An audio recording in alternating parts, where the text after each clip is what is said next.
हमारा YouTube channel देखने वाले सभी दोस्त, अहबाब, शुभचिंतकों और हमारे दर्शकों को मेरा नमस्कार। सुशांत सिंह राजपूत तो बेचारा चला गया, वो इस दुनिया में नहीं रहा, लेकिन जाते जाते उसने बॉलीवुड को नंगा करके रख दिया। बॉलीवुड के एक तरह से कपड़े उतार के रख दिए और ये बताया कि बॉलीवुड में हो क्या रहा है। एक के बाद एक कहानियां बॉलीवुड से निकल कर आ रही हैं।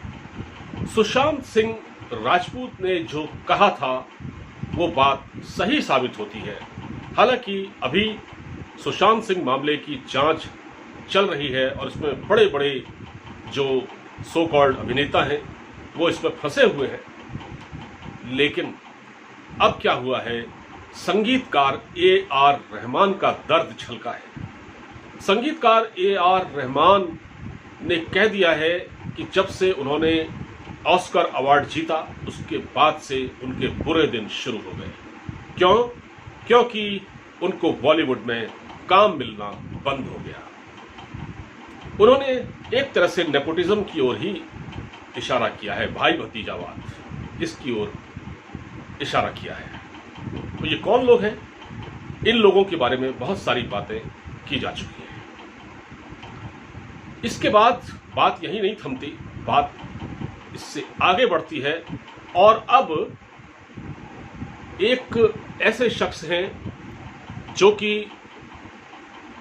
ऑस्कर अवार्ड विजेता ही रहे हैं और वो भी स्लम डॉग मिलेनियर में की जो फिल्म थी उसमें एज ए साउंड डिजाइनर काम कर चुके हैं और उनका नाम है एडिटर रेसुल पुकोटी। एडिटर रहे हैं ये रेसुल पुकोटी। इन्होंने भी एक बहुत बड़ा खुलासा कर दिया है। इसके बाद कोई गुंजाइश नहीं है कि बॉलीवुड में कुछ भी साफ सुथरा है या सिर्फ बॉलीवुड में भाई भतीजावाद और सिर्फ गंदगी ही गंदगी है, कीचड़ ही कीचड़ है। रेसुल पुकोटी ने जो कहा है वो ये कहा कि जब मुझे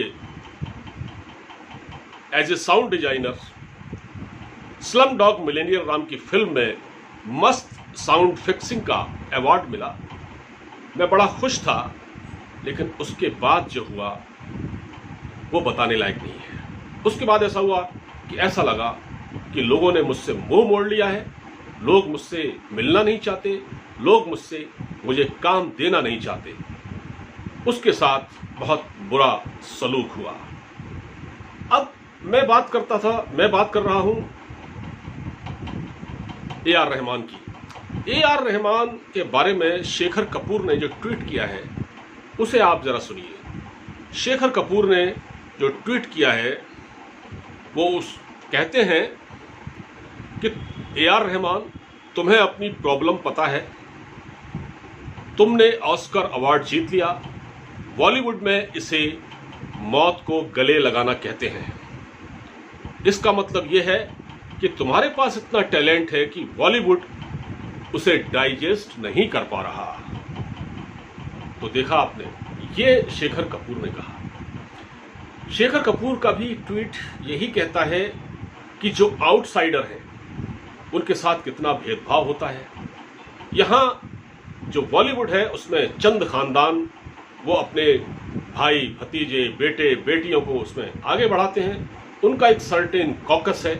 जो बात सुशांत सिंह राजपूत के तथाकथित खुदकुशी मामले को लेकर की जा रही थी उसमें अब ये एक और चीज ऐड हो चुकी है और ये बात अब एक एक करके सारे अभिनेता नहीं बल्कि ये संगीतकार हैं। A.R. रहमान, हो सकता है आने वाले दिनों में कुछ और लोग सामने आए।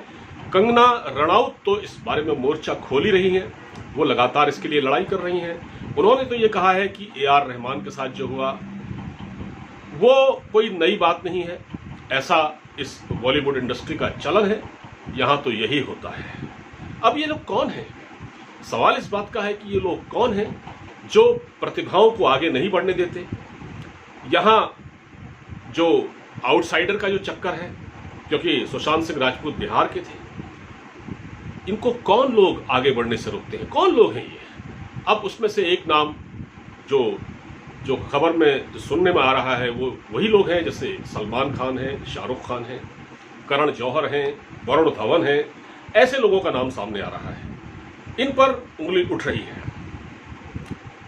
क्या ये वो लोग हैं? अब सलमान खान के बारे में तो लोग कह ही रहे हैं, शाहरुख के बारे में भी लोग कहते हैं, मगर इसकी पूरी पड़ताल की जानी चाहिए कि ये क्यों है ऐसा, और वो कौन से लोग हैं जो बॉलीवुड को गाइड कर रहे हैं, जो बॉलीवुड को बाहर से हाँक रहे हैं। ये बॉलीवुड कंट्रोल कहाँ से हो रहा है, इसके बारे में अक्सर ये कहा जाता है यहाँ डी कंपनी का हाथ है, डी कंपनी का इसमें पैसा लगा है, बहुत से अंडरवर्ल्ड के जो लोग हैं इसमें इसको फाइनेंस करते हैं। तो इसका पता लगाया जाना चाहिए। अभी हाल ही में एक खबर आई थी कि टोनी अशाई एक शख्स है जो कि अमेरिका का है और वो मूल रूप से कश्मीरी है। उसके साथ शाहरुख खान और गौरी खान की कुछ तस्वीरें वायरल हुई थी सोशल मीडिया पर, और ये भी बताया जा रहा है कि इस्कंदर नाम का एक एक्टिविस्ट है और एक आर्किटेक्ट है जो कि जिसने कि शाहरुख खान का दुबई में एक वहाँ पर इनका कोई फ्लैट था या कोई कंस्ट्रक्शन का काम था, उसका डिजाइन तैयार किया इस्कंदर ने। और इस्कंदर ने शाहरुख को सलाह दी थी ऐसे लोगों से बचने की, क्योंकि टोनी अशाई वो शख्स है जिसके कश्मीरी अलगाववादियों से रिश्ते हैं और जो पाकिस्तानी खुफिया एजेंसी ISI के पैरोल पर है। तो क्या ये एक गंभीर बात नहीं है अपने आप में? तो यहाँ हम इस बात को सिर्फ इस नज़रिए से देख रहे हैं कि बॉलीवुड कंट्रोल कहाँ से हो रहा है, क्यों ये नए लोग हैं जो संघर्ष कर रहे हैं वो इस तरह से धक्के खाने को मजबूर हैं, उनको काम नहीं मिल रहा। सुशांत सिंह राजपूत की आखिरी जो फिल्म थी उसमें दिल बेचारा, उसमें जो म्यूजिक दिया वो AR रहमान ने दिया, उसके बाद से उनको काम नहीं मिल रहा, वो बहुत परेशान है। उन्होंने ये कहा है कि सर्टेन गैंग है एक बॉलीवुड में जो हमको काम नहीं देने देता। उन्होंने कहा कि मुझे ये बताया गया, कुछ लोगों ने मुझे बताया कि उन पर यह दबाव डाला जाता है कि भाई आप इनसे काम न लें, इनसे आप दूर रहें, इनसे बात न करें, इनको काम न दें। तो ये हालात बॉलीवुड के हो गए हैं। तो जो सुशांत सिंह राजपूत की मौत हुई उसके बाद से बॉलीवुड एकदम नंगा हो गया है।